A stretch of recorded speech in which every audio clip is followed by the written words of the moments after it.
નમસ્કાર દર્શક મિત્રો, બોટાદ દસ્તક ન્યૂઝમાં આપનું હાર્દિક સ્વાગત છે અને હું છું LD મકવાણા। આપ જોઈ રહ્યા છો બોટાદ દસ્તક ન્યૂઝ। હવે પછીના સમાચાર વિગતવાર। દોસ્તો, ગઈકાલે બોટાદ જિલ્લાનું બરવાળા અને બરવાળા તાલુકાનું ભીમનાથ ગામે બરવાળા તાલુકાના ભીમનાથ ગામે ભરતભાઈ ખોડાભાઈ મિયાણીના ઘેર ધોળા દિવસે ચોર ચોરી કરી ગયા। ચોર પોલીસને ખુલ્લેઆમ પડકાર ફેંકી રહ્યા છે।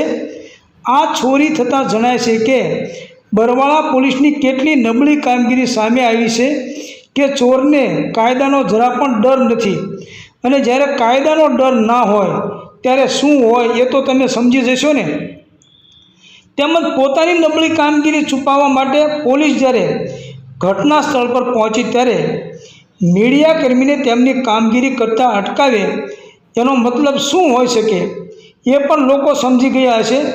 તેમજ બોટાદ દસ્તક ન્યૂઝના રિપોર્ટરને તેની કામગીરી કરતાં અટકાવવામાં આવ્યા। કેમેરો ચાલુ હતો, જમાદાર દ્વારા કેમેરો જાહેરમાં બંધ કરાવવામાં આવ્યો। ઘટનાની ગંભીરતા એ છે કે ચોરીની ઘટના પછી પત્રકારોને તેમની ફરજ બજાવતી વખતે અવરોધ ઊભો કરવામાં આવ્યો। જમાદાર દ્વારા કેમેરો બંધ કરાવવાનું આચરણ કાયદા અને પારદર્શકતાના મૂળભૂત સિદ્ધાંતો વિરુદ્ધ જણાય છે। પત્રકારોને આવી ઘટનાઓમાં સાચી જાણકારી એકત્ર કરવા દેવામાં આવે છે, એ લોકશાહીનો મજબૂત આધાર છે। મોટો સવાલ તો એ છે, શા માટે પોલીસ દ્વારા કેમેરો બંધ કરાવવામાં આવ્યો, અને એ પણ દાદાગીરીની એક્શનમાં? તો શું પોલીસને તેની મનમાની કરવાનો અધિકાર કોણે આપ્યો છે? આ લોકશાહીનું પતન નથી લાગતું? લોકોમાંથી જાણવા મળે છે કે ભીમનાથમાં દેશી દારૂના ખુલ્લેઆમ અડ્ડા ચાલે છે, ઇંગ્લિશ દારૂ છૂટથી વેચાઈ રહ્યો છે, જુગાર છૂટથી રમાઈ રહ્યો છે, વલ્લી મટકા ખુલ્લેઆમ રમાય છે।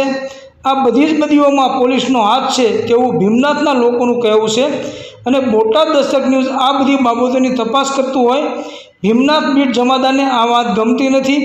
આ કારણે જ અમારા રિપોર્ટર ચોરીના બનાવવાળી જગ્યા પર ગયા તો શૂટિંગ બંધ કરાવી દીધું હતું।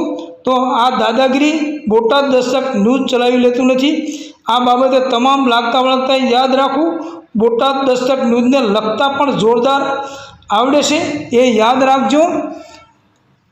Reporter Praveen Dabhi, Botad Dastak news, LD Makwana, Botad.